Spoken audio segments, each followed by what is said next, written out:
Huge country. Looking at Nigeria, it's easy to see the negatives, but there are also a lot of positives, and the positives can be garnered with political will. 2,000 years ago, when the Romans conquered you, the first thing they will do after killing half of your boys is put the rest to work. They will get them to build roads. Transportation is very key. You see, vital transportation, good transportation links are vital in ensuring the movement of goods, people, services, and security. So you cannot but tie excellent transportation links with everything. Once we sort out transport, you'll find that power, services, trade, every other thing will follow. Transport, transport, transport. In 2050, this region is going to have almost 1 billion people. In Europe, 500 million. If West Africa, and Nigeria in particular, does not succeed economically and socially, Europe is doomed. Because if you think we have a crisis today in Western Europe as a result of the conflict in Syria, if we don't have economic and social development at the right level in this part of the world, the crisis today is going to look like a minor skirmish.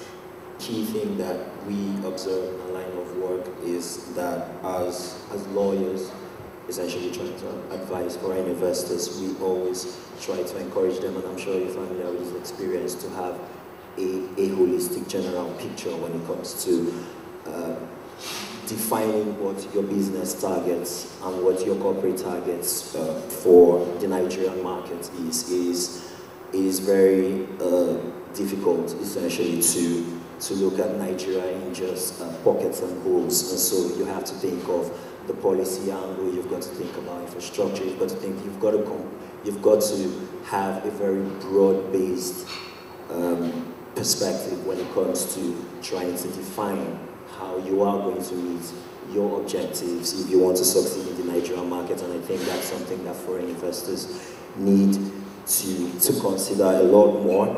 And the issues of mining, and let me just diversify into just going something else. The issue of mining is exclusively the responsibility of the federal government of Nigeria because it's stated in our laws.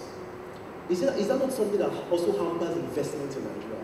Do we have to look at our laws once again and review most of these, our acts and the rest of them, to ensure that there is a little bit of flexibility as far as the ease of investing in Nigeria is concerned? What's your take on that? A very important element that is missing from among us. We need to have at least policy makers in our midst when we have such meetings, because I'm not sure if the message is adequately carried across. Sometimes those who are responsible for the policy should be here and should be hearing what we are saying, so they can take it back to Mr. President and his cabinet.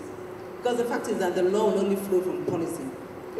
And even when the law exists, if we don't have the executive will, then the law will either be misinterpreted to suit the purposes of those of the executive, or maybe not properly interpreted deliberately. For example, information we get to our policy makers, and we are sure that the Franco-Nigerian Chamber of Commerce and Industry, like we are a Chamber of Commerce, and we are supposed to influence government decision through like pressure group basically, and that's what we do.